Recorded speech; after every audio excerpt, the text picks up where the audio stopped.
ଗାଇ ଯାଉ ଆମେ ପ୍ରତି କୋଣେ କୋଣେ ଯୀଶୁ ମୁକ୍ତି ଦିଅନ୍ତି। କହି ଯାଉ ଆମେ ପ୍ରତି କାନେ କାନେ ଯୀଶୁ ହିଁ ଶାନ୍ତି ଦିଅନ୍ତି। ଗାଇ ଯାଉ ଆମେ ପ୍ରତି କୋଣେ କୋଣେ ଯୀଶୁ ମୁକ୍ତି ଦିଅନ୍ତି। କହି ଯାଉ ଆମେ ପ୍ରତି କାନେ କାନେ ଯୀଶୁ ହିଁ ଶାନ୍ତି ଦିଅନ୍ତି।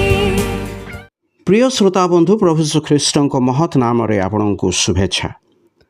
ମାଥିଉ ଲିଖିତ ସୁସମାଚାର 7 ଅଧ୍ୟାୟର 24 ପଦରୁ ପ୍ରଭୁ ଯୀଶୁ ଖ୍ରୀଷ୍ଟ ଯେଉଁ ମହାନ ଉପଦେଶ ଦେଲେ ତାହାର ଏକ ଭାଗକୁ ଆମମାନେ ଏଠାରେ ପାଠ କରୁ 24ରୁ 27 ପଦ ମଧ୍ୟରେ। ଏଣୁ ଯିଏ କେହି ମୋର ଏହି ସମସ୍ତ କଥା ଶୁଣେ ଓ ପାଳନ କରେ ସେ ପାଷାଣ ଉପରେ ଗୃହ ନିର୍ମାଣକାରୀ ଜଣେ ବୁଦ୍ଧିମାନ ଲୋକ ସଦୃଶ ହେବ। ବୃଷ୍ଟି ହେଲା, ବଢ଼ି ଆସିଲା, ପୁଣି ବତାସ ବହିଲା ଓ ସେହି ଘରକୁ ଧକ୍କା ମାରିଲା, ଆଉ ତାହା ପଡ଼ିଲା ନାହିଁ, କାରଣ ପଥର ଉପରେ ତାହାର ମୂଳଦୁଆ ଥିଲା। ଆଉ ଯିଏ କେହି ମୋର ଏହି ସମସ୍ତ କଥା ଶୁଣି ପାଳନ କରେ ନାହିଁ ସେ ବାଲୁକା ଉପରେ ଗୃହ ନିର୍ମାଣକାରୀ ଜଣେ ମୂର୍ଖ ଲୋକ ସଦୃଶ ହେବ।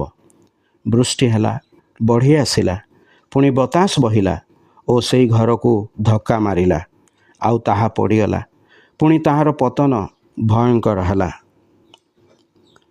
ଆମ୍ଭମାନଙ୍କ ସମ୍ମୁଖରେ ଏକ ଗୁରୁତ୍ୱପୂର୍ଣ୍ଣ ପ୍ରଶ୍ନ ପ୍ରଭୁ ଯୀଶୁଖ୍ରୀଷ୍ଟ ରଖନ୍ତି। ଆମେ କାହାକୁ ଆମ ଜୀବନର ଆଧାର କରୁ? ଏଇଠାରେ ସେ ଦୁଇଟି ଗୃହର ଉଦାହରଣ ଦିଅନ୍ତି। ଗୋଟିଏ ଗୃହ ଦୃଢ଼ ପାଷାଣ ଉପରେ ନିର୍ମିତ ଥିଲା, ଅନ୍ୟଟା ଅସ୍ଥିର ବାଲୁକା ଉପରେ ନିର୍ମିତ ଥିଲା।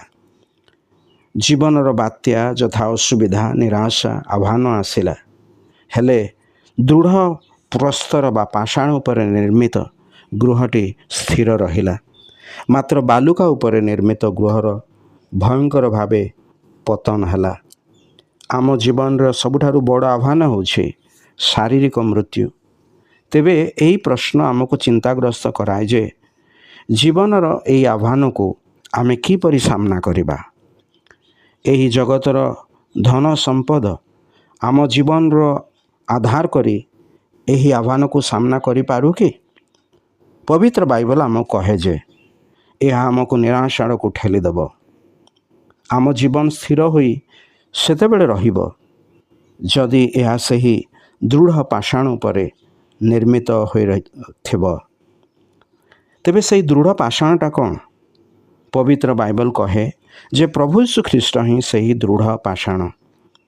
ସେ ଆପଣଙ୍କୁ ଆହ୍ୱାନ କରନ୍ତି ଯେପରି ଆପଣ ମନ ପରିବର୍ତ୍ତନ କରି ପ୍ରଭୁ ଯୀଶୁ ଖ୍ରୀଷ୍ଟଙ୍କ କ୍ରୁଶୀୟ ବଳିଦାନରେ ବିଶ୍ୱାସ କରିବେ, ତାହାଙ୍କ ପୁନରୁତ୍ଥାନରେ ବିଶ୍ୱାସ କରିବେ ଏବଂ ତାହାଙ୍କୁ ଆପଣଙ୍କ ଜୀବନର ପାଷାଣ, ଆପଣଙ୍କ ଜୀବନର ମୂଳଦୁଆ କରିପାରିବେ।